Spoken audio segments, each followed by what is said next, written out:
Friends to my channel doctor Sumit education academy. आज हम पढ़ने वाले हैं क्लास 12 मैक्रो इकोनॉमिक्स का चैप्टर इनकम एंड एम्प्लॉयमेंट। जो चैप्टर है आपका इनकम एंड एम्प्लॉयमेंट, ये एक यूनिट है जो 12 मार्क्स की आपके एग्जाम में आती है और जो है आपके एग्जाम के पॉइंट ऑफ व्यू से बहुत इंपॉर्टेंट यूनिट बन जाती है क्योंकि 12 मार्क्स की है, इंपॉर्टेंट यूनिट है। और इसमें भी कुछ सिलेक्टेड क्वेश्चंस हैं जो मैं आपको बता दूंगा कि कौन कौन से क्वेश्चन इसमें इंपॉर्टेंट है जो आपको प्रिपेयर करना है एग्जाम के लिए।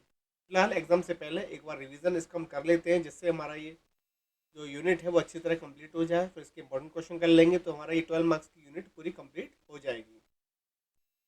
इस यूनिट को मैंने डिवाइड किया है 3 पार्ट्स में और फर्स्ट पार्ट में आपको पढ़ाने वाला हूँ। इस पार्ट के अंदर aggregate demand and relation with income, consumption function, saving function, MPC, EPS, EPC और एमपीएस, ये कॉन्सेप्ट मैं आपको कवर करने वाला हूँ इस वीडियो के अंदर।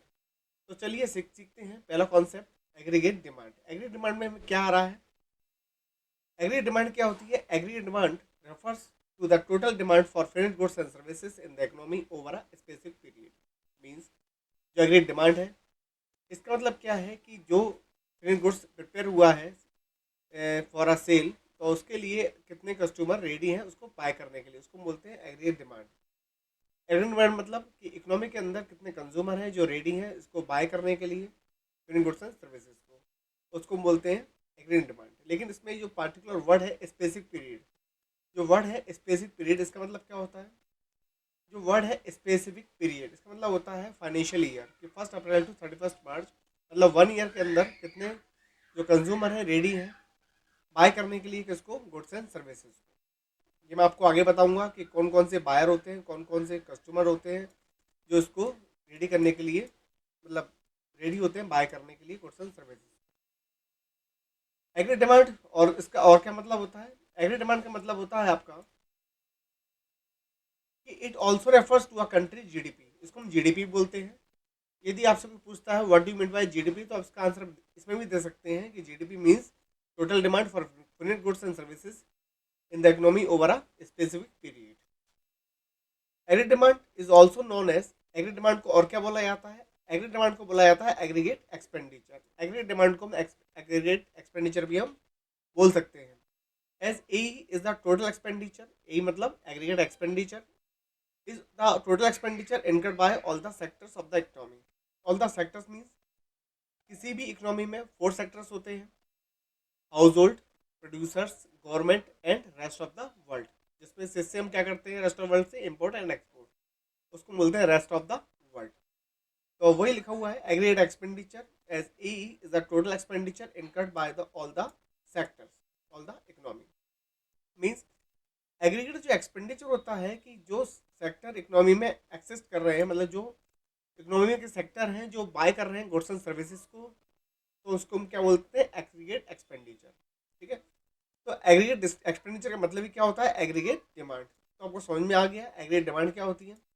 Aggregate demand refers to the total demand for goods and services in the economy over a specific period. It also refers GDP demand. और लास्ट वन है aggregate demand is also known aggregate expenditure as A is the total expenditure incurred by all the sectors of the economy. ये समझ में आ गया होगा। अब चलते हैं नेक्स्ट टॉपिक पर। नेक्स्ट टॉपिक क्या आ रहा है आपके में? नेक्स्ट टॉपिक क्या आ रहा है कि जो सेक्टर्स थे इकोनॉमी के, आपको बताया था मैंने अभी कि किसी भी इकोनॉमी में 4 सेक्टर्स होते हैं।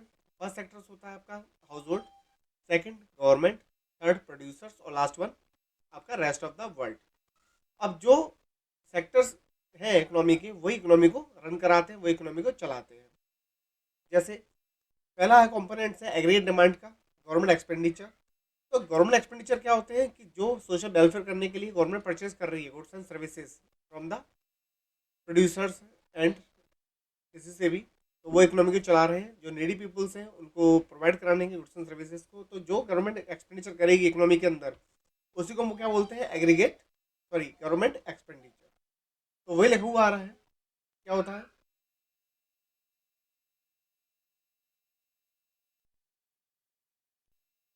Government expenditure is the total expenditure made by the government on the acquisition of public goods and social services to satisfy the need of the overall economy. कि गवर्नमेंट एक्सपेंडिचर क्या होते हैं। Government expenditure वो expenditure government करती है किसको, जो needy peoples हैं या इकोनॉमी को रन कराने के लिए, जो इकोनॉमी है उसके जो पीपल हैं जो उसमें उनको नीड है फूड्स एंड सर्विसेज की, तो उनको प्रोवाइड कराती है गुड्स एंड सर्विसेज गवर्नमेंट उसका एक्वाइशन करने के लिए। नेक्स्ट है इसके अंदर private consumption expenditure. Private household consumption expenditure क्या होता है, कोई भी इंडिविजुअल जैसे हम लोग परचेस करते हैं इकोनॉमी से गुड्स को अपने सेल्फ कंजप्शन के लिए, तो उसको बोलते हैं हम कंजप्शन एक्सपेंडिचर।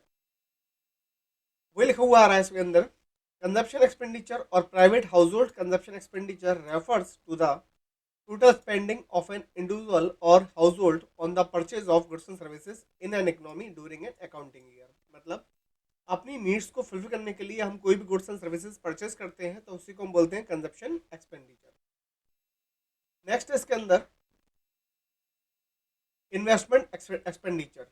इन्वेस्टमेंट एक्सपेंडिचर क्या होता है कि जब भी कोई प्रोड्यूसर्स प्रोडक्शन करने के लिए, मैन्युफैक्चरिंग है या फिर कोई भी गुड्स एंड सर्विसेज प्रोड्यूस करने के लिए जो भी इन्वेस्ट करता है इकोनॉमी के अंदर, उसको हम बोलते हैं इन्वेस्टमेंट एक्सपेंडिचर।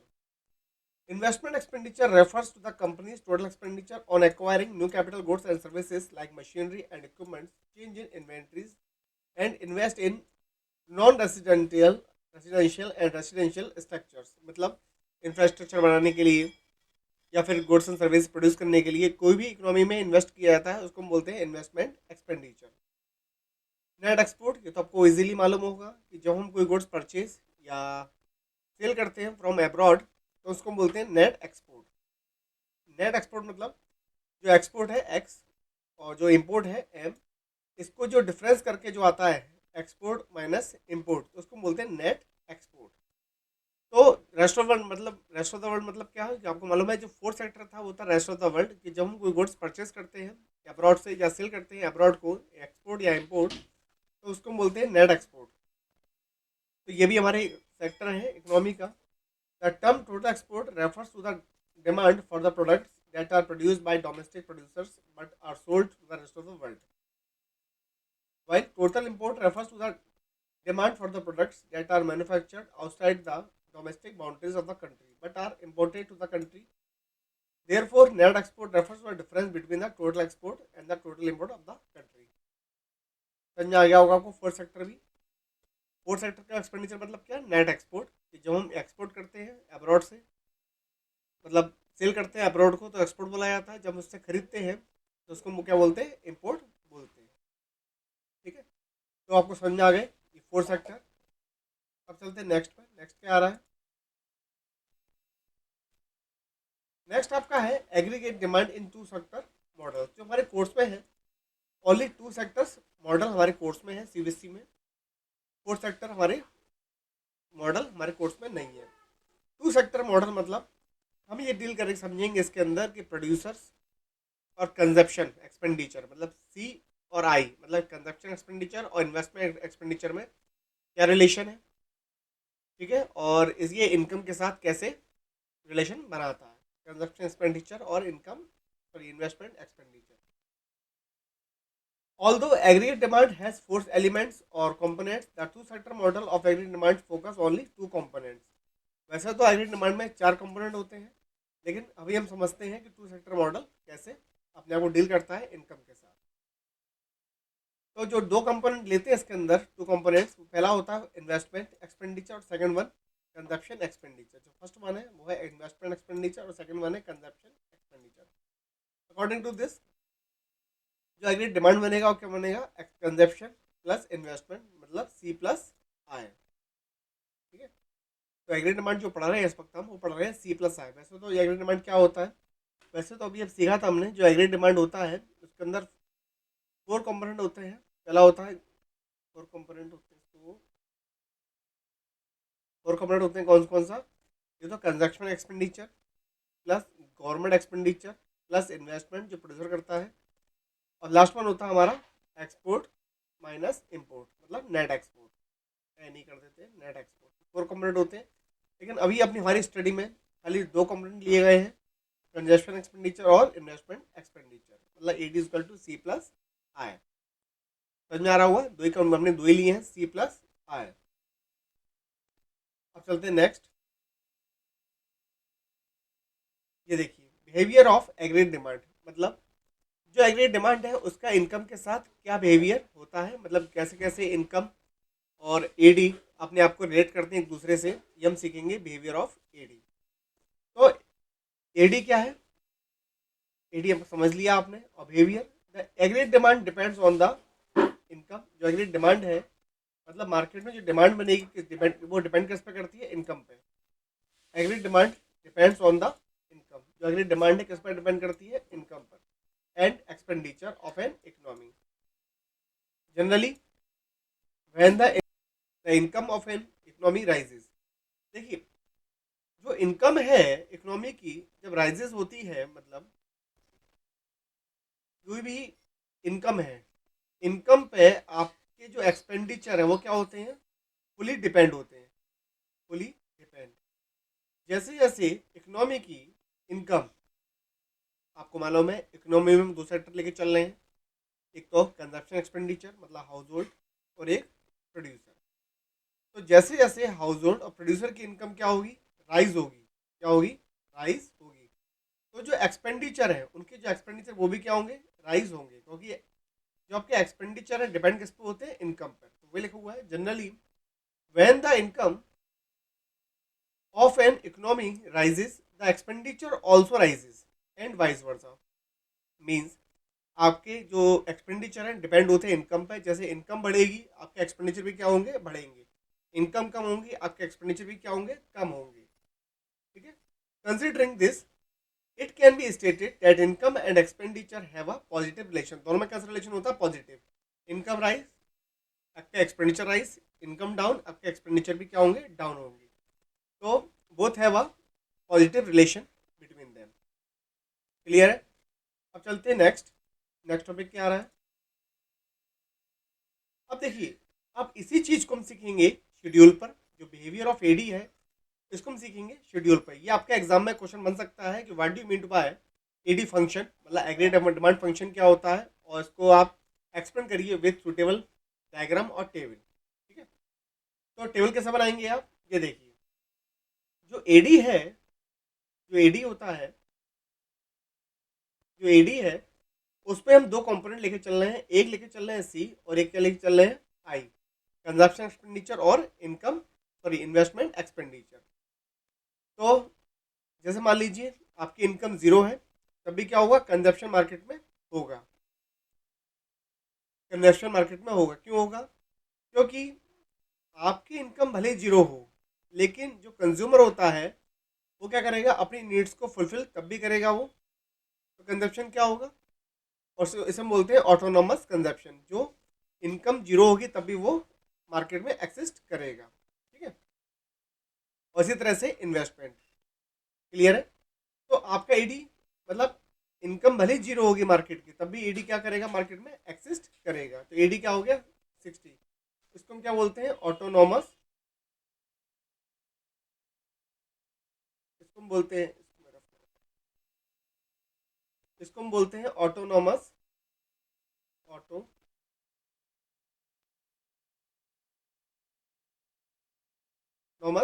एक्सपेंडिचर। क्या बोलते हैं, ऑटोनॉमस एक्सपेंडिचर। ठीक है, ऑटोनॉमस एक्सपेंडिचर क्या होते हैं, which are not depend on income, जो इनकम पे क्या नहीं होते हैं, डिपेंड नहीं होते हैं, इसे बोलते हैं ऑटोनॉमस।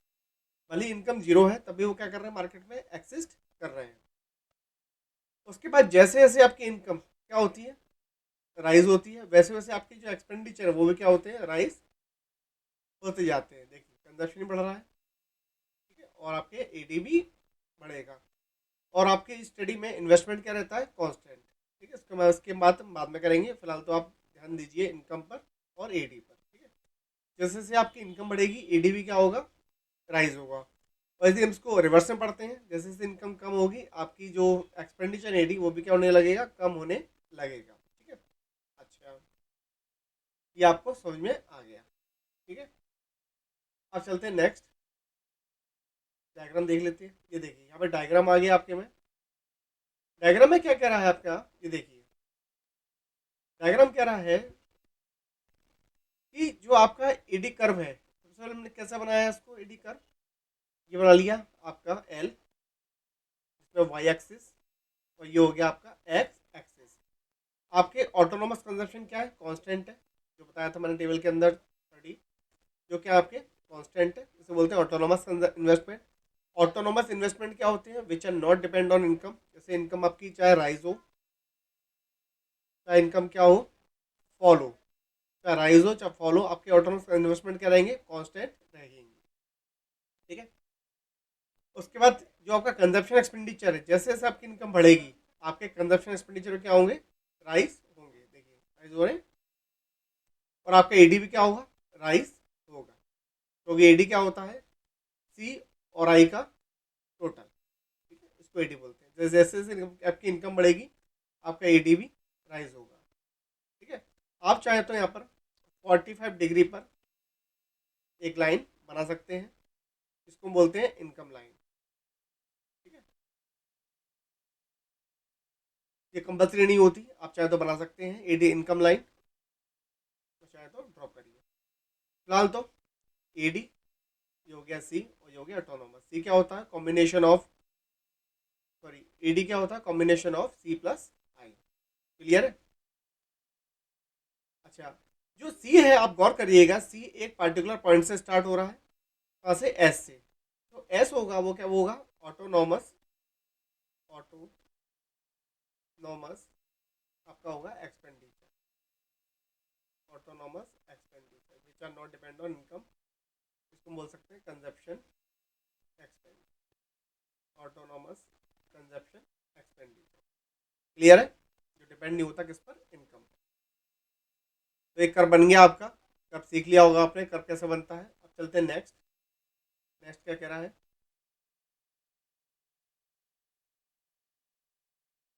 नेक्स्ट आपसे कह रहा है कि जो आपने ऑब्जर्वेशन किया है टेबल के अंदर और कर्व के अंदर, वो कौन कौन से पॉइंट है। तो देखिए कौन कौन से पॉइंट है। Aggregate demand is the measure of the aggregate income and aggregate expenditure of an economy. मतलब जो एडी होता है उसके अंदर दो कंपोनेंट होते हैं, कौन कौन से, सी और I. There is always minimum level of consumption, हमेशा क्या होगा, मिनिमम कंजप्शन होगा ही होगा, क्योंकि जो नीडफुल है, आपकी इनकम भले जीरो हो, आप उनको परचेज करेंगे करेंगे नीडफुल थिंग्स, चाहे इनकम क्या आपकी जीरो हो। सेम इसी को बोलते हैं हम autonomous consumption. There is always a minimum level of consumption, इसको बोलते हैं ऑटोनोमस कंजप्शन। इसको ध्यान रखिएगा, क्योंकि 1 मार्क्स में आपका एमसीक्यू में क्वेश्चन पूछ सकता है कि देर is always minimum level consumption is called, तो आप इसमें आंसर लगा के आएंगे ऑटोनोमस कंजप्शन। और ये पूछ सकता है कि investment which are not depend on income, उसमें क्या बोलते हैं, तो आप आंसर लगा के आएंगे autonomous investment. irrespective of the income level, such as the consumption always remains positive irrespective of the income of the buyer or user। कि जो आपकी कंजप्शन होते हैं वो डिपेंड होते हैं इनकम पर। तो जैसे जैसे आपकी इनकम इंक्रीज होती जाएगी, वैसे वैसे आपके कंजप्शन भी क्या होते जाएंगे, इंक्रीज होता जाएगा। Income rise consumption rise, income fall consumption falls. Clear है। तो वही लिखा है, such as the consumption always remains positive irrespective of the income of the buyer user। For example, in the above case, even though the income is zero, there is minimum level of consumption।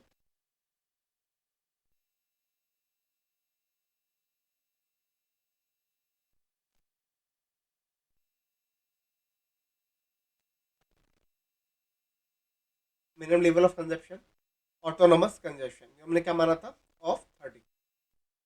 The AD curve never start from the base value such as zero, as there is always a minimum level of consumption.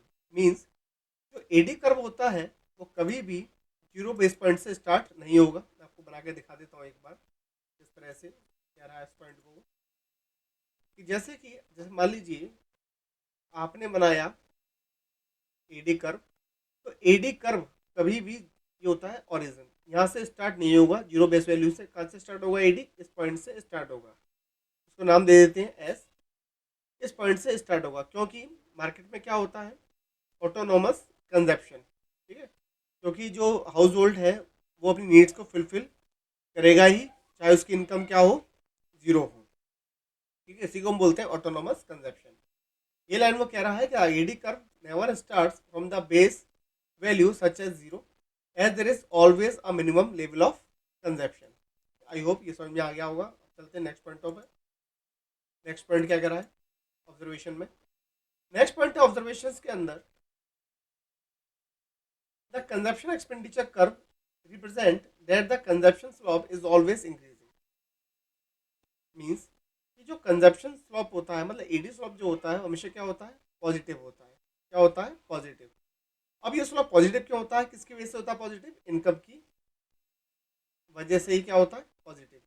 मतलब जो consumption मतलब AD है वो depend किस पे होता है, fully depend होता है इनकम पे। जैसे जैसे इनकम राइज करेगी आपका जो कंजप्शन है वो भी क्या करेगा, राइज करेगा। ठीक है। However, after reaching a certain level, the equilibrium point 300, in this case, the consumer starts saving a certain amount of their income. इसमें क्या होता है, जैसे कि आपने टेबल के अंदर गौर नहीं किया होगा, मैं आपको दिखाता हूँ टेबल एक बार।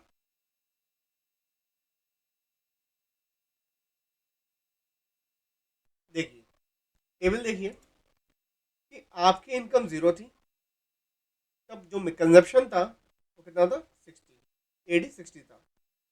100 पर 140, मतलब यहाँ पर भी आपकी इनकम क्या है, कम है। देखिए इनकम बढ़ी तो है लेकिन इनकम क्या है, एडी से कम है। यहाँ पे 200 हुई इनकम, यहाँ पे कितनी एडी है, 220, लेकिन यहाँ पर भी इनकम क्या है, कम है, किससे, एडी से। उसके बाद यहाँ पर क्या हो गया, आपका इनकम और आपका एक्सपेंडिचर दोनों क्या हो गए, इक्वल हो गए।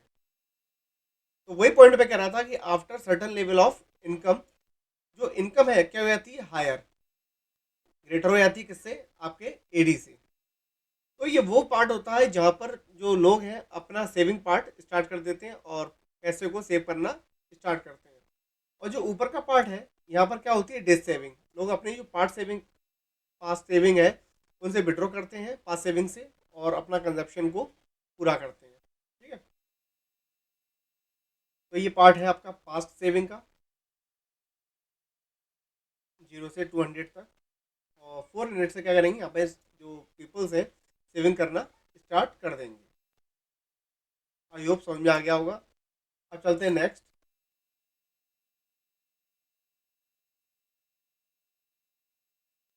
देखिए नेक्स्ट पॉइंट क्या कह रहा है, इसको एक बार बस कर लेते हैं। हाँ ये तो हो गया, हमारा थर्ड पॉइंट तो हो गया। अब चलते हैं फोर्थ पे। The investment expenditure curve remains constant and it's assumed to be independent. आपको मालूम है जो इन्वेस्टमेंट कर्व है वो कांस्टेंट रहता है क्योंकि क्या होता है, independent, which are not depend on income. The investment remains constant at 30 crore and the level of autonomous investment is indicated by O R. O R curve के अंदर होगा, कर्व में जो ओ आर है, ओ आर दिख रहा होगा आपको, ओ आर। ठीक है।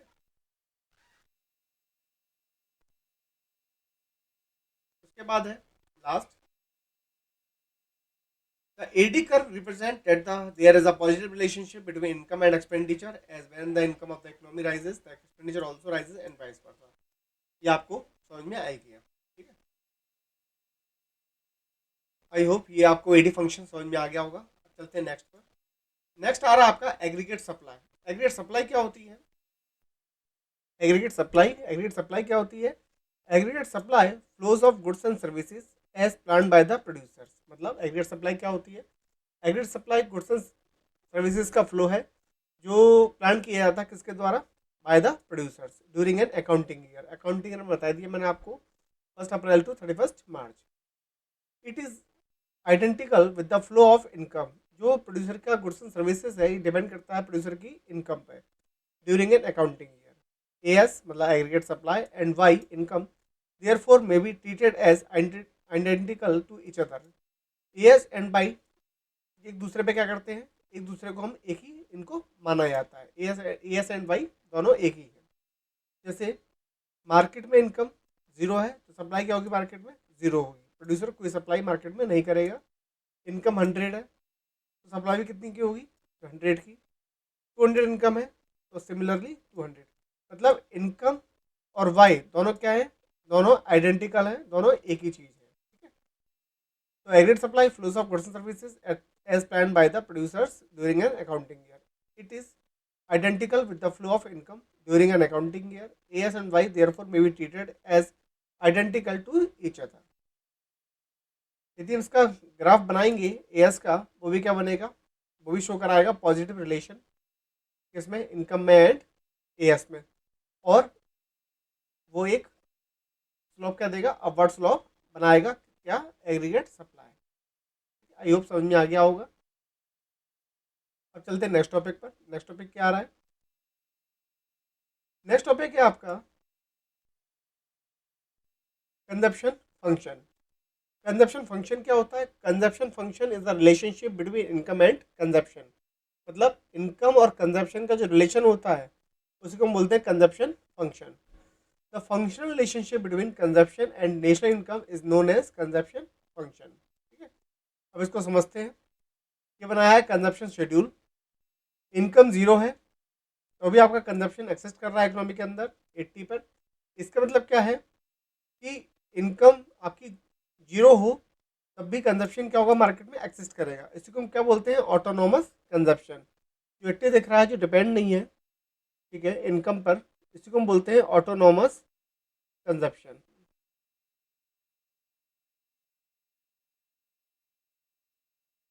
ऑटोनोमस कंजप्शन इसको बोला जाता है। ठीक है, अब जैसे जैसे इनकम क्या हो रही है, इनकम राइज हो रही है, वैसे वैसे आपका कंजप्शन भी क्या हो रहा है, राइज हो रहा है। मतलब क्या है कि जैसे जैसे किसी हाउस होल्ड या इंडिविजुअल की इनकम बढ़ेगी उसका कंजप्शन भी क्या होगा, राइज होगा। मतलब इनकम और कंजप्शन में क्या रिलेशन होता है, पॉजिटिव रिलेशन होता है।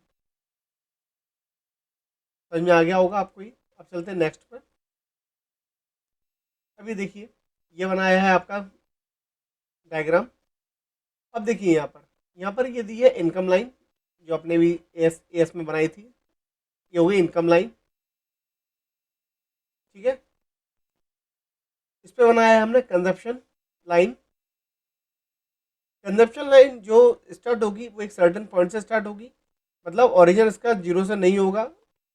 जो लाइन है वो स्टार्ट होगी कहाँ से, एक सर्टेन पॉइंट से। इस सर्टेन पॉइंट का मतलब क्या होता है कि मार्केट में जो कंजप्शन है वो क्या होगा, मिनिमम लेवल कंजप्शन होगा, क्योंकि इनकम भले ही आपकी जीरो हो तब भी मार्केट में कंजप्शन होगा, लोग अपनी नीड्स को फुलफिल करेंगे। ठीक है, अब देखिए कि जैसे जैसे आपकी इनकम बढ़ रही है आपका कंजप्शन भी बढ़ रहा है, और ई पॉइंट पे जाकर कंजप्शन और आपकी इनकम दोनों क्या हो गई, मीट कर गई है।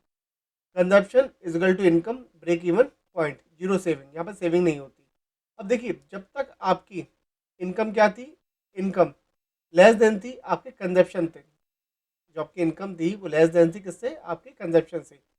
तो मार्केट में क्या चल रहा था, डिस सेविंग। लोग अपनी जो डिस सेविंग मतलब जो सेविंग करी थी उनको विड्रॉ करके अपना कंजप्शन फुलफिल कर रहे थे। फिर जैसे ही इनकम क्या हो गई, ग्रेटर हो गई, इनकम ग्रेटर हो गई, इनकम ग्रेटर होते ही आपका कंजप्शन कम हो गया और लोग क्या करने लग गए, जो सरप्लस था उसको सेव करने लग गए। ठीक है, समझ में आ गया होगा। आप देखते हैं ऑब्जर्वेशन। ऑब्जर्वेशन में क्या है, पहला स्टार्टिंग पॉइंट, जो कंजप्शन स्टार्ट होगा, the consumption curve C C start from C point. जो कंजप्शन है वो कहाँ से स्टार्ट होगा, सी पॉइंट से, मतलब इस वाले पॉइंट से। क्यों होगा, and not from point zero, मतलब ओ ओरिजिन से स्टार्ट नहीं होगा। कहाँ से स्टार्ट होगा, वो एक सर्टेन पॉइंट से, इसको नाम दिया हमने C. Which means that even at a zero level of national income there is autonomous consumption. मतलब मार्केट में इसको वो क्या बोलते हैं, इसको हम इकोनॉमी के अंदर autonomous consumption which are not depend on income. भले इनकम क्या हो, जीरो हो, इतना कंजप्शन तो मतलब इकोनॉमी में होगा ही होगा। नेक्स्ट है स्लोप ऑफ कंजप्शन कर्व। जो स्लोप होता है कंजप्शन कर्व का, आपको दिख रहा है अपवर्ड होता है, ठीक है, और पॉजिटिव रिलेशन क्रिएट करता है किससे, इनकम लाइन से। इनकम लाइन में और कंजप्शन कर्व में क्या होता है, पॉजिटिव रिलेशन उसमें होता है। The slope of the consumption curve is C C, आपको दिख रहा होगा, ये क्या है, सी सी। ये देखिए consumption curve is positive, which means that with an increase in income consumption also income increases and vice versa। जैसे जैसे इनकम आपकी बढ़ेगी वैसे वैसे का कंजप्शन भी बढ़ेगा। ठीक है, समझ में आ गया वही दूसरा पॉइंट भी ऑब्जर्वेशन का। अब चलते हैं नेक्स्ट पॉइंट पर। नेक्स्ट पॉइंट क्या आ रहा है, नेक्स्ट पॉइंट कह रहा है income is less then consumption. जब आपकी इनकम क्या होती है, कंजप्शन से कम होती है, तो वो टाइम होता है डिस सेविंग का। लोग अपनी डिस सेविंग करके अपना कंजप्शन फुलफिल करते हैं। As seen in the above table and diagram, income is less than consumption at income levels less than rupees 200 crore and OM. Respectively, this gap between consumption and income level is covered by disk saving. Disk saving is the previous saving of the consumer. जैसा कि आपको दिख रहा होगा, मैं दिखाता हूँ diagram के अंदर. डायग्राम के अंदर आप देखेंगे, डायग्राम के अंदर ये देखिए डायग्राम, इस डायग्राम में दिख रहा होगा आपको कि ये टाइम किसका है, डिस सेविंग का. जब आपकी इनकम क्या है, कम है, किससे, सेविंग से. ये इनकम है, इनकम किससे कम है, आपकी सेविंग से. तो लोग क्या करेंगे, अपनी पास सेविंग्स को विड्रॉ करेंगे, जिसको हम बोलते हैं डिस सेविंग. ठीक है. तो ओ एम तक क्या हो रहा है, ओ एम तक आपकी इनकम, जैसे ओ से एम तक आपकी क्या हो रही है, यहाँ तक डिस सेविंग हो रही है, क्योंकि लोग का कंजप्शन ज़्यादा और इनकम उसके मुकाबले में कम है. In comparison to income is less than from consumer income, sorry consumption. इसको बोलते हैं डिस सेविंग. अब नेक्स्ट पॉइंट क्या कह रहा है, नेक्स्ट पॉइंट है break even point C is equal to Y, जहाँ पर इनकम और कंजप्शन दोनों क्या हो जाते हैं, इक्वल हो जाते हैं, उसको हम बोलते हैं break even point. Break even point is the point at which consumption is equal to income. In the above graph, the break-even point is achieved at point E from OM in income level. Income is more than consumption. जब income ज़्यादा होती है किससे, consumption से. Diagram में दिखते हैं.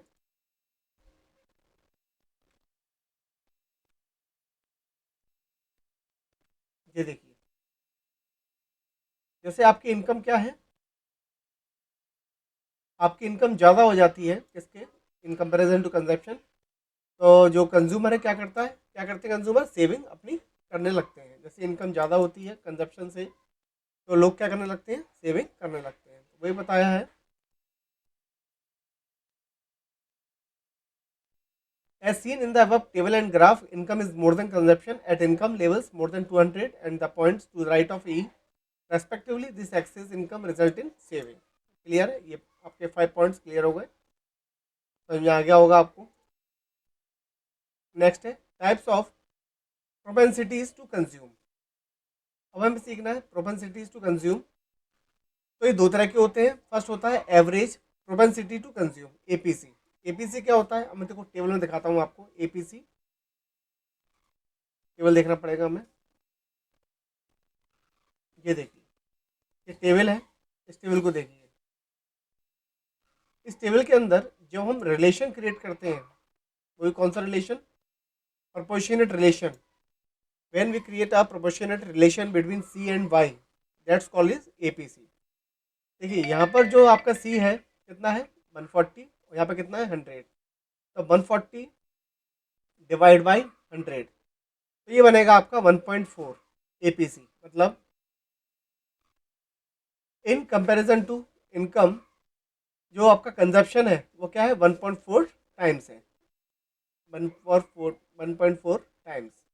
ठीक है. जो आपका एपीसी है क्या है, 1.4 टाइम्स है.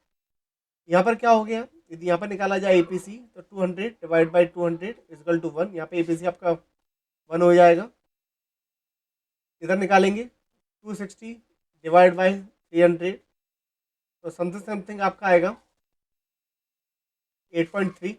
यहाँ पे जो बनेगा आपका एपीसी कितना बनेगा, 8.3 बनेगा. सॉरी गलत निकाल दिया मैंने, 8.3 नहीं, 0.83. ठीक है. उसके बाद इसका निकालते हैं 380 डिवाइड बाई 500, इसका बनेगा आपका 0.76. यहाँ पे आपका एपीसी बनेगा 0.76. तो जो फॉर्मूला बना एपीसी का वो क्या बना, एपीसी सी अपॉन वाई. एपीसी क्या हो गया, सी अपॉन वाई. मतलब कह सकते हैं कि एपीसी क्या होता है हमारा,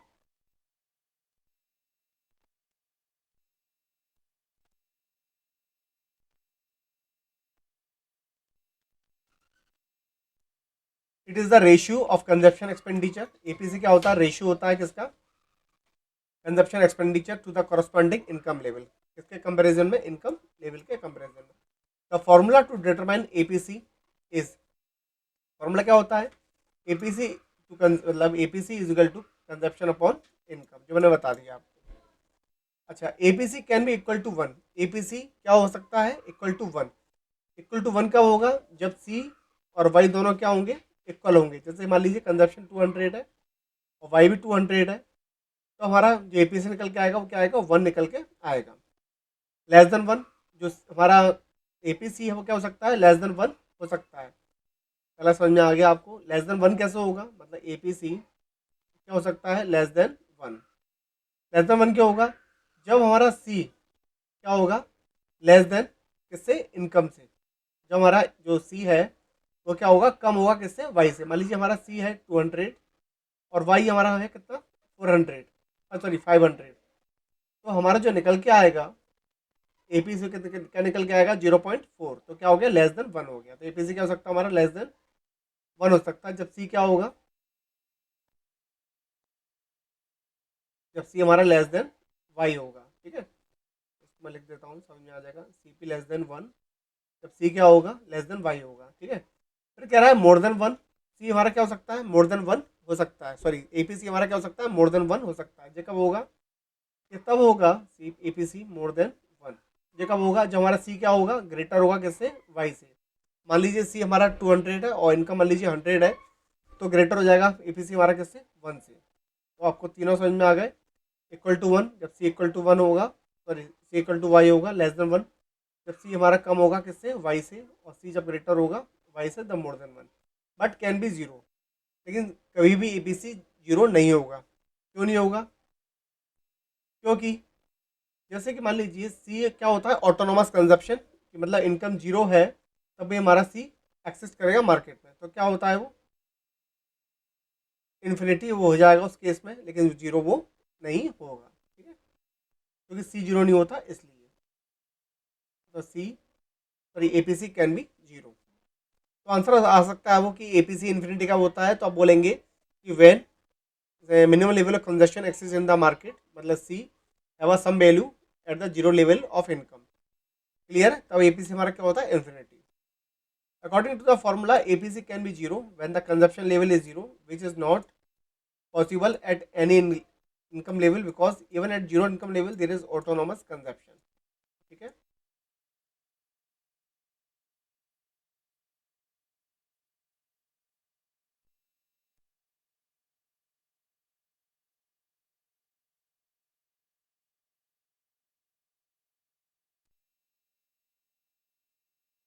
नेक्स्ट है आपका एमपीसी। एमपीसी क्या होता है, नेक्स्ट है marginal propensity to consume. MPC क्या होता है, MPC is the ratio of the change in consumption expenditure to the change in total income. मतलब कि जो चेंज हो रहा है कंजप्शन में, किसकी वजह से, इनकम चेंज होने की वजह से। तो जो रेशियो बनता है चेंज इन कंजप्शन और चेंज इन इनकम है, उसी को हम बोलते हैं मार्जिनल प्रोपेंसिटी टू कंज्यूम। कैसे, इसको समझाता हूँ मैं आपको। ये देखिए टेबल के अंदर, अब ये देखिए कि यहाँ पर जो चेंज आ रहा है इनकम में, कितना चेंज आ रहा है, 100 का, और यहाँ पे चेंज आ रहा है कंजप्शन में कितने का, 60 का। तो जो एमपीसी बनेगा वो कितना बनेगा, 60/100।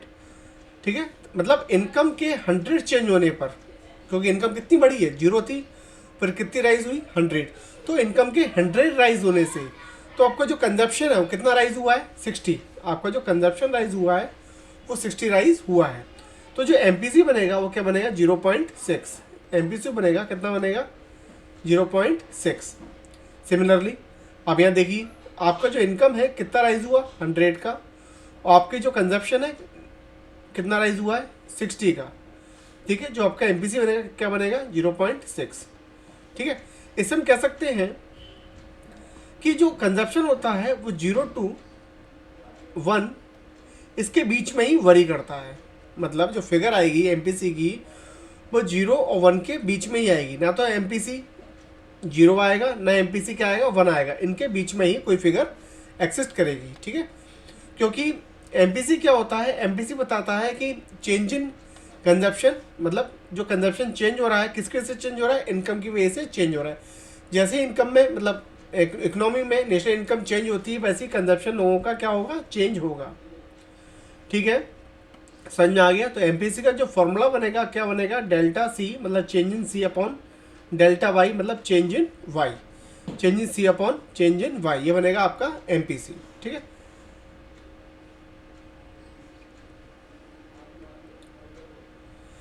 तो लिखा हुआ है फॉर्मूला एमपीसी का, change in consumption upon change in income. The value of MPC worries between 0 and 1। जो एमपीसी की वैल्यू आएगी 0 एंड 1 के बीच में आएगी। Equation of consumption function. यदि कंजप्शन फंक्शन निकालना है आपको, जैसे आपसे कोई एग्जाम में पूछता है कि किसी कंज्यूमर की इनकम 100 है तो उसका सी मतलब कंजप्शन कितना होगा, तो उसमें आपको क्या चाहिए होता है। सबसे पहले आप ये देखेंगे कि जो कंज्यूमर है उसकी मिनिमम कंजप्शन कितना है। मिनिमम मतलब मिनिमम लेवल ऑफ कंजप्शन, इसको हम बोलते हैं ऑटोनोमस कंजप्शन। आप क्वेश्चन फाइंड करेंगे कंज्यूमर का ऑटोनोमस कंजप्शन कितना है। मान लीजिए कंज्यूमर जो है जब उसकी इनकम 0 होती है तब वो एक्सपेंड करता है मार्केट में कितना, 80। जब इनकम क्या है उसकी, मैं लिख देता हूँ, जब उसकी इनकम कितनी है, 0, तो जो ऑटोनोमस कंजप्शन है वो कितना है, 80 है। ठीक है। अब आपसे पूछा जा रहा है कि जब उसकी इनकम कितनी होगी, 100 होगी, तो इकोनॉमी में उसका कंजप्शन कितना होगा। तो देखिए आप उससे पूछेंगे कि एमपीसी कितना है, मतलब कि इनकम के चेंज होने से उसका कंजप्शन कितना राइज हो जाता है।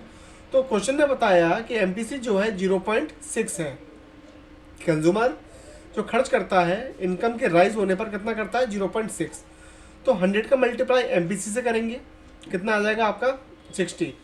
और मिनिमम कंजप्शन कितना है, 80। तो उसका जो टोटल कंजप्शन होगा, सी जो होगा वो कितना होगा, 80 + 60। उसका जो कंजप्शन होगा वो कितना होगा, 140 का। ठीक है। तो जो फॉर्मूला बना किसका, सी फंक्शन, कैसे बना, सी = मिनिमम कंजप्शन मतलब ऑटोनोमस कंजप्शन प्लस बी क्या होता है, बी को हम डिनोट करते हैं एमपीसी से, बी को बोलते हैं एमपीसी, और मल्टीप्लाई वाई मतलब इनकम, वाई इनकम हो जाती है, ये वाई इनकम हो गई, बी एमपीसी हो गया, और सी हो गया आपका autonomous consumption, C bar. Clear है। तो इक्वेशन क्या बनी कंजप्शन फंक्शन की, the consumption function consist of 2 parts, even at 0 level of national income, मतलब जब नेशनल इनकम 0 होगी national income, there is some minimum consumption मतलब ऑटोनोमस कंजप्शन, जिसको हम क्या बोलते हैं, सी बार। ठीक है। दूसरा पार्ट क्या है, देखते हैं क्या कह रहा है। Autonomous consumption is always positive. Autonomous consumption क्या होता है, पॉजिटिव होता है हमेशा। With an increase in income the consumption level also increase. जैसे जैसे इनकम बढ़ती है आपका जो कंजप्शन है वो भी क्या होता है, राइज होना शुरू हो जाता है। जैसे इनकम बढ़ेगी आपका जो कंजप्शन है वो भी क्या होगा, राइज होगा। But the rate at which the consumption level increases is less then the rate of increase in income. लेकिन क्या होता है कि आपकी इनकम की जो रेट होती है वो क्या होती है, ग्रेटर होती है, मतलब इनकम बहुत तेज़ी से बढ़ती है और कंजप्शन उसके कंपैरिजन में उतनी तेज़ी से नहीं बढ़ता। द एमपीसी और B shows how the consumption expenditure change where there is income, where there is a change in income, this part of consumption is induced consumption at is equal to means जो MPC होता है वो क्या होता है कि आपकी जो कंजप्शन है किस रेट से चेंज हो रहा है in comparison of Y. Clear है। तो ये आता है MPC आपका। तो MPC को यदि हम मल्टीप्लाई करते हैं इनकम से तो हमारे इसको हम कैसे लिख सकते हैं, MPC मल्टीप्लाई इनकम को, इसको डिनोट कर सकते हैं बी, मतलब MPC हो गया बी आपका और इनकम हो गया वाई। क्या लिख सकते हैं इसको हम, B Y. Has the equation of consumption function will be, मतलब कंजप्शन फंक्शन का फॉर्मूला क्या बनेगा, सी बार प्लस बी मतलब एमपीसी बताया था मैंने आपको, बी क्या होता है एमपीसी और वाई इनकम, और सी बार ऑटोनोमस कंजप्शन, ये लिख दिया है। सी = कंजप्शन और सी बार ऑटोनोमस कंजप्शन, बी = एमपीसी और वाई = इनकम। क्लियर है। आपको समझ में आ गया होगा फॉर्मूला। अब चलते हैं आगे। आगे क्या है, सेविंग फंक्शन। सेविंग फंक्शन क्या होता है, saving function means the relationship between saving and income, मतलब इनकम के कंपैरिजन में सेविंग कैसा फंक्शन कर रहा है, सेविंग का रिएक्शन क्या है। इनकम राइज हो रही है तो सेविंग का रिएक्शन उसमें क्या आ रहा है, इसको हम बोलते हैं saving function, means relationship between saving and income. अब समझते हैं सेविंग फंक्शन को। देखिए दूसरा क्या है कि जो सेविंग है ये ड्राइव होती है किससे, कंजप्शन से। जो सेविंग है किससे ड्राइव होती है, कंजप्शन से सेविंग ड्राइव होती है। जैसे जैसे इनकम राइज होगी कंजप्शन भी क्या होगा, राइज होगा। लेकिन अब समझिए कि जब इनकम जीरो होती है तब भी कंजप्शन क्या करता है, एक्सेस करता है इकोनॉमी के अंदर, क्योंकि इसको हम बोलते हैं ऑटोनोमस कंजप्शन। तो जब जब तक आपकी जो इनकम है क्या रहती है, लेस देन, जब तक इनकम आपकी क्या रहती है, लेस देन किससे, कंजप्शन से। देखिए यहाँ पर भी कम है, इधर भी आपकी इनकम लेस देन है, यहाँ पर क्या होगी, इक्वल हो गई। जब तक इनकम क्या रहती है, लेस देन रहती है, यहाँ पर इनकम क्या है, लेस देन है, सॉरी, जब तक इनकम क्या है, लेस देन है।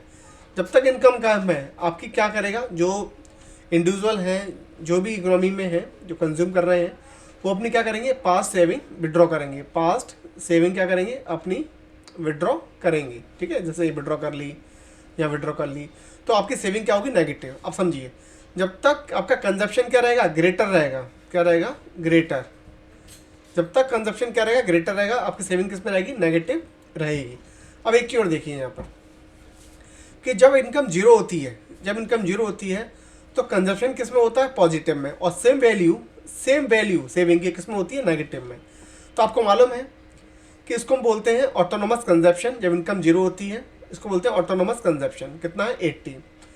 और सेम जब इनकम जीरो होगी, जब इनकम जीरो होगी, कोई हमसे पूछता है सेविंग कितनी होगी, सेविंग की वैल्यू जानना चाह रहा, तो हम बोलेंगे माइनस के 80, मीन्स सेम फिगर किस में चली जाएगी, नेगेटिव में चली जाएगी। तो इसको लिखते हैं हम, आपको मालूम है ऑटोनोमस कंजप्शन को क्या लिखते हैं, सी बार। तो सेम सेविंग को क्या लिख सकते हैं, माइनस के सी बार, नेगेटिव वैल्यू। क्लियर है, समझ में आ गया होगा आपको।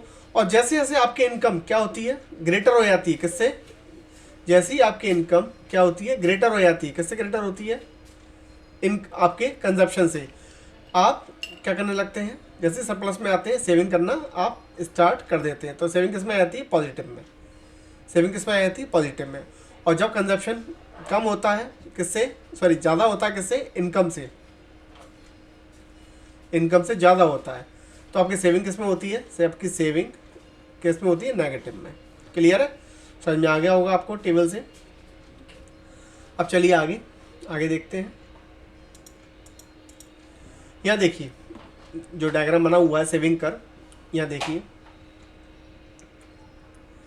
सेविंग कर्व के अंदर आपको दिख रहा होगा कि जो ये पार्ट है, जो ब्लू कलर का है, ये वाला पार्ट, ये नेगेटिव पार्ट है। ये किसका है, नेगेटिव।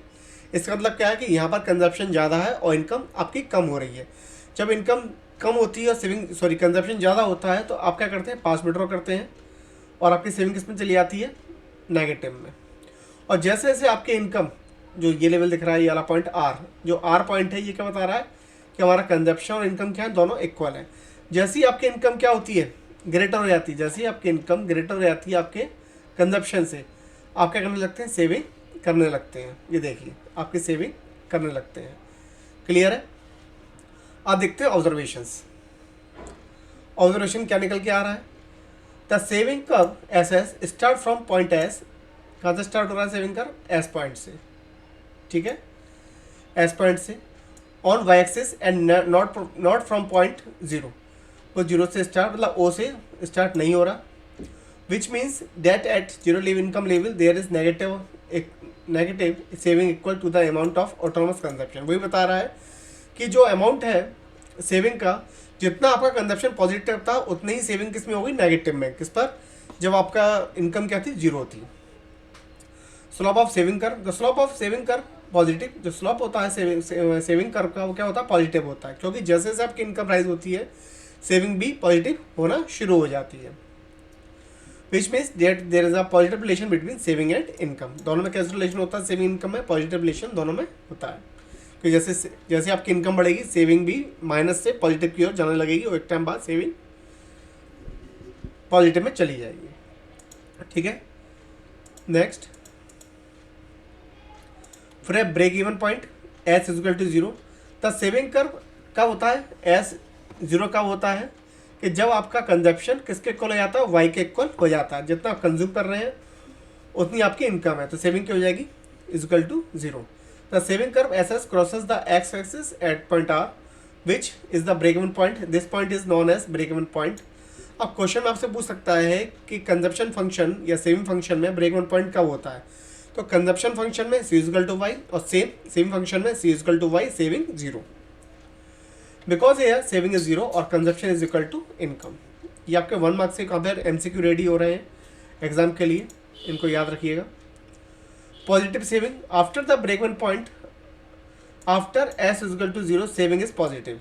जब एस इक्वल टू जीरो जब हो जाता है उसके बाद आपकी इनकम राइज होती है, तो इनकम ग्रेटर हो जाती है किससे, कंजप्शन से, तो आपकी जो सेविंग है क्या हो जाती है, पॉजिटिव हो जाती है। उससे पहले क्या रहती है, वो नेगेटिव रहती है। Types of propensity to save, the two types of propensity to save are average propensity to save and marginal propensity to save. अब पहले पढ़ते हैं हम एपीएस। एपीएस क्या होता है, average propensity to save. Next topic है आपके में एपीएस। एपीएस क्या होता है,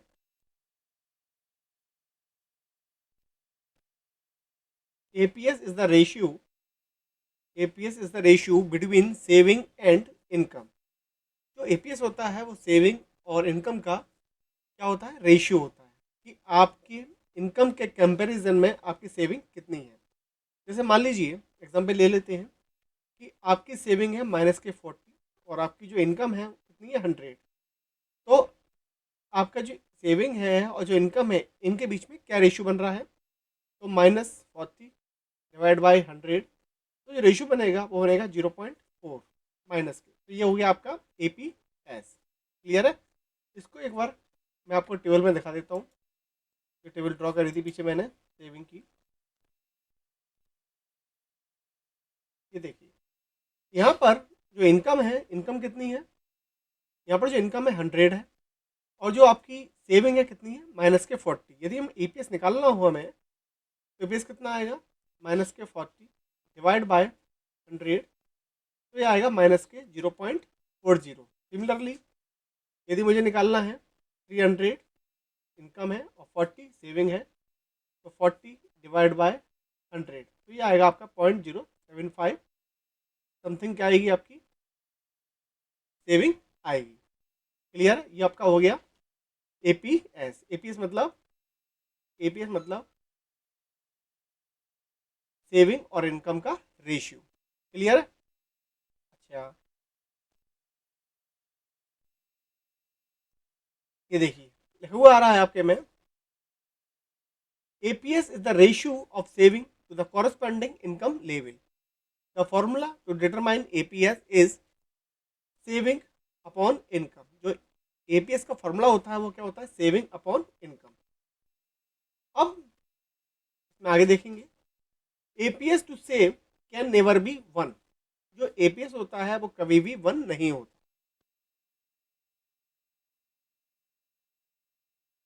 जो एपीएस होता है वो कभी भी क्या नहीं होता है, 1 नहीं होता। ठीक है, 1 क्या नहीं होता, क्योंकि जैसे मान लीजिए कि आपकी इनकम 100 है, ठीक है, तो उसमें से कुछ ना कुछ कंजप्शन तो करेंगे आप। ठीक है, मतलब 30 करा या 40 करा या 60 करा, आप कुछ ना कुछ कंजप्शन किसमें से, अपनी इनकम में से करेंगे। तो जो पार्ट बनता है सेविंग का वो क्या बनता है, आफ्टर कंजप्शन। जैसे -30 आपका कंजप्शन है, तो आपकी सेविंग कितनी हो जाएगी 70 की। तो आप 100 का कितना सेव कर रहे हैं, 70, मतलब 70%। तो आपको जो एपीएस बनेगा वो क्या बनेगा 0.70। जैसे 70/100 तो आपका एपीएस बनेगा 0.70। इसलिए जो आपका एपीएस है कभी भी क्या नहीं होता, 1 नहीं होता है, कभी भी वो 1 इक्वल नहीं होगा। तो एपीएस कैन बी नेवर 1 और मोर देन 1। और कभी भी एपीएस क्या नहीं होता, कभी भी अब जो आपका एपीएस है मोर देन 1 नहीं होता। क्यों नहीं होता, मोर देन 1 इसलिए नहीं होता कि क्योंकि इनकम से ग्रेटर एपीएस, सॉरी, इनकम से ग्रेटर कभी भी आपकी सेविंग नहीं हो सकती। मतलब इनकम से ज़्यादा आप सेव कैसे कर लेंगे, ठीक है, क्योंकि उसमें से कंजप्शन भी करना है सेविंग में से। तो इसलिए जो सेविंग है, मतलब जो एपीएस है क्या नहीं होता, मोर देन 1 नहीं होता। क्लियर है, 2 पॉइंट समझ में आ गया आपको। कैन नेवर बी 1 और more than 1, however it can be 0।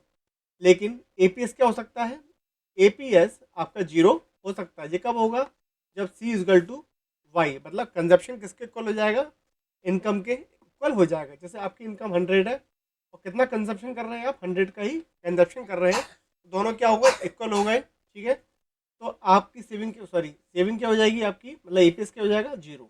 ठीक है, नेक्स्ट क्या है, the point at which the APS is equal to 0 is known as the break even point. उस पॉइंट को हम क्या बोलते हैं, उस पॉइंट को बोला जाता है break even point. Also the APS to save increase with the increase in income. जो आपका एपीएस है कैसे इंक्रीज होता है, इनकम के साथ वो इंक्रीज होता जाता है। जैसे जैसे इनकम इंक्रीज होगी एपीएस भी क्या होता जाएगा आपका, इंक्रीज होता जाएगा, because the income proportion saved keeps on increasing. ठीक है, क्लियर है, बात समझ में आ गई आपको। अब चलते हैं नेक्स्ट। नेक्स्ट आपका आ रहा है एमपीएस। एमपीएस क्या होता है, MPS it is the ratio of the change in saving to the change in total income. मतलब जो एमपीएस है वो क्या है, चेंज इन सेविंग और चेंज इन इनकम। जैसे मान लीजिए मैं टेबल दिखाता हूँ आपको, टेबल से आपको समझ में आ जाएगा अच्छी तरह से।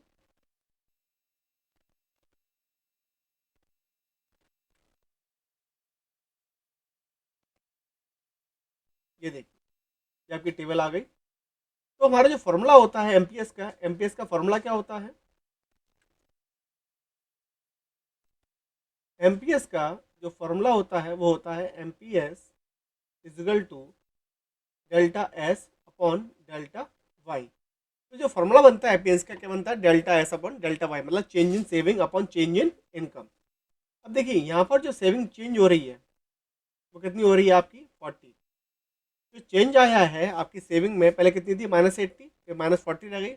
मतलब जो सेविंग इंक्रीज हुई है कितने से इंक्रीज हुई है, 40 से। और यहाँ पर जो इनकम चेंज हुई है वो कितनी चेंज हुई है, 100। तो सेविंग में डिफरेंस आया है वो आया 40 का, जो इनकम में डिफरेंस आया है वो कितना है, 100 का। तो आपका जो एमपीएस बना वो कितना बना, 0.4। ठीक है, सिमिलरली आगे देखिए, यहाँ पे कितनी चेंज हुई है आपकी इनकम, 100। और यहाँ पे कितना चेंज आया है, आपकी सेविंग पहले -40 थी, 0, कितना चेंज आया, 40 का। तो सेम 40/100। तो आपका जो एमपीएस बना कितना बना, प्लस के 0.40। सिमिलरली फिर इनकम कितनी चेंज हुई है, 100 की, यहाँ पे कितना चेंज आया सेविंग में, 40। तो 40/100 कितना आ गया, 0.4। ठीक है, तो आपका जो एमपीएस चल रहा है कितना चल रहा है, 0.4। अब इस एमपीएस का मतलब क्या होता है, इसका मतलब क्या है कि जो सेविंग है वो कितना है, 40। तो जब आपकी जो कंजप्शन होगा वो कितना होगा, 0.6। जैसे जो एमपीएस है वो कितना है, 0.4। मतलब लोग अपनी इनकम का 0.4 क्या कर रहे हैं, सेव कर रहे हैं। तो इसका मतलब क्या है, 0.6 क्या कर रहे होंगे, वो कंजप्शन कर रहे होंगे। मतलब 1 टोटल इनकम है, 1 में से वो 0.4 क्या कर रहे हैं अपना, ठीक है, सेव कर रहे हैं।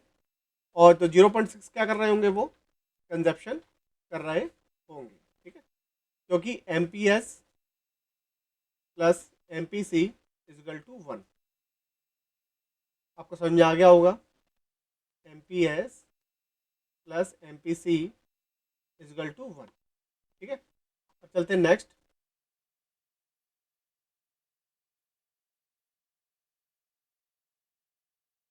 देखिए, marginal propensity to save varies between 0 and 1।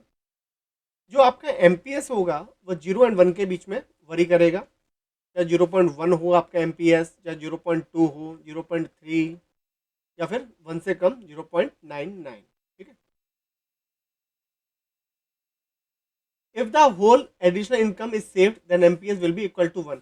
जब मान लीजिए कोई कंज्यूमर या कोई भी इंडिविजुअल अपनी इनकम 100 की लेकर पूरी 100 क्या कर देता है, वो सेव कर लेता है। ठीक है, तब एमपीएस क्या होगा, तब एमपीएस जाकर कितना होगा, 1 होगा। ठीक है, and if the whole additional income is consumed then MPS will be equal to 0। और कोई कंज्यूमर 100 उसकी इनकम है और पूरी 100 क्या कर देता है, वो कंज्यूम कर लेता है, तो एमपीएस उस केस में क्या हो जाएगा आपका, 0 हो जाएगा, क्योंकि सेविंग होगी नहीं, then will be equal to 0। ठीक है, इसका फॉर्मूला क्या बनता है सेविंग फंक्शन का, एस, इसको हम बोलते हैं ऑटोनोमस कंजप्शन। जैसे आपको पता है कि आप जब इनकम 0 होती है तो जितना आपका पॉजिटिव कंजप्शन होता है उतना ही नेगेटिव क्या होती है, सेविंग। तो लिखा हुआ है ऑटोनोमस कंजप्शन है, लेकिन किसमें, नेगेटिव में, क्योंकि सेविंग क्या हो जाएगी उस टाइम पर, नेगेटिव होगी, क्योंकि इनकम क्या है, जीरो। वन माइनस बी, इसका मतलब होता है वन माइनस बी का आपको मालूम है बी इजगल टू क्या होता है, एमपीसी बताया था लास्ट मैंने। और वन माइनस है, इसका मतलब क्या, वन में से यदि हम एमपीसी लेस कर देंगे तो क्या निकल के आ जाएगा आपका एमपीएस। तो एमपीएस का मल्टीप्लाई किससे किया है, वाई से किया हुआ है। तो जब बना सेम फंक्शन वो क्या बना, minus C bar plus one minus B multiply Y income मतलब वाई। एस सेविंग को डिनोट करता है, जो बार सी है negative saving at zero level income level, one minus B M P S और वाई हो गया नेशनल इनकम। क्लियर है। नेक्स्ट चलते हैं। नेक्स्ट कह रहा है वो आपसे relationship between APC and APS. देखिए जो रिलेशन होता है एपीसी और एपीएस में क्या होता है, APC plus APS is equal to one. ठीक है, एपीसी और एपीएस इजगल टू क्या होता है, वन होता है। The sum of the average propensity to consume and average propensity to save is equal to one. अब वन क्यों होता है इसको समझ लीजिए। जैसे मान लीजिए किसी पर्सन की इनकम है वन है, या तो उसमें से कंज्यूम करेगा और जो बचेगा वो क्या कर देगा, सेव कर लेगा। जैसे मान लीजिए वन में से उसने 0.6 क्या कर लिया, कंज्यूम कर लिया, तो 0.4 क्या करेगा, वो सेव करेगा, तो ये तो बनेगा वन। मतलब किसी के पास 100 रुपये हैं तो 60 उसने एक्सपेंस कर लिया, बाकी 40 क्या कर लिया उसने, सेव कर लिया। ठीक है, समझ में आ गया होगा आपको। तो A P S plus A P C, A P S A P C is equal to क्या होता है, वन आपका हो जाता है। We already know that Y is equal to C plus S. आप जानते हैं जो इनकम होती है तो कंजप्शन की जाती है या फिर सेव की जाती है। तो Y is equal to C plus S. Now dividing both sides of Y, हमने दोनों साइड क्या कर दिया, वाई का डिवाइड कर दिया, we get Y upon Y is equal to C upon Y S upon Y. ठीक है, तो इक्वेशन बनी वाई अपॉन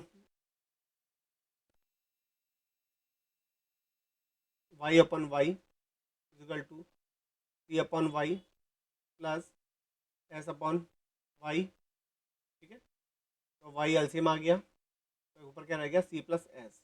ठीक है, उधर आ गया वाई से वाई कट हो गया, तो सी प्लस एस क्या होता है आपको मालूम है, सी प्लस वाई होता है, तो क्या आ जाएगा वाई अपॉन वाई, वाई से वाई कट हो गया, तो वन इजगल टू क्या आ गया आपका, वन इजगल टू वन आपका आ गया। ठीक है, इसको यहाँ पे चेक कर लेते हैं, तो वाई से वाई कट हो गया, यहाँ पे वाई एलसीएम आ जाएगा, और सी प्लस एस ऊपर बचेगा वो क्या आ जाएगा वन। तो आपका क्या आ जाएगा, one is equal to A P S plus A P C. ठीक है, also A P S C A P S is equal to one because the income is either use for consumption और फॉर सेविंग। या तो जो आपकी income है या तो कंजप्शन होगी या फिर वो सेव होगी। आई होप समझ में आ गया होगा ये। अब चलते हैं नेक्स्ट। नेक्स्ट रिलेशन आ रहा है सिमिलरली किसमें, M P C and M P S में। जो रिलेशन आ रहा है किसमें आ रहा है, M P C and M P S में, M P C and M P S. The sum of the M P C and M P S is equal to one. आप जानते ही हैं कि M P C plus M P S is equal to one. तो we already know that delta Y is equal to delta C plus delta S. Now dividing both sides by delta Y, divide कर दिया delta Y upon delta Y, delta C upon delta Y plus delta S upon delta Y, Y से Y cut हो गया और delta Y LCM आ जाएगा, तो ऊपर क्या बचेगा, डेल्टा सी और डेल्टा एस। आपको पता ही है डेल्टा सी और डेल्टा एस का टोटल क्या होता है, वाई, फॉर्मूले ऊपर लिखा ही हुआ है। तो हमारा बना डेल्टा वाई अपॉन, यहाँ पे एलसीएम आ गया, delta Y delta C upon delta S. ठीक है, तो डेल्टा सी और डेल्टा एस क्या होता है, वाई होता है, तो ये भी कट हो जाएगा, तो हमारा क्या गया, one is equal to one proof हो गया। इसका मतलब क्या है, one is equal to M P C plus M P S. इसको हम इस इक्वेशन को ऐसे भी लिख सकते हैं। ठीक है, तो one is equal to M P C plus M P S, also M P C plus M P S is equal to one because total increment in income is either used for consumption और for saving. जो increment होता है income में या तो save किया जाएगा या फिर कंजप्शन में यूज होगा। आई होप ये वीडियो आपको पसंद आई होगी। यदि वीडियो आपको पसंद आई है तो अपने जो फ्रेंड्स हैं उनको शेयर करें, वीडियो को लाइक करें और चैनल को सब्सक्राइब करें। Thanks for watching.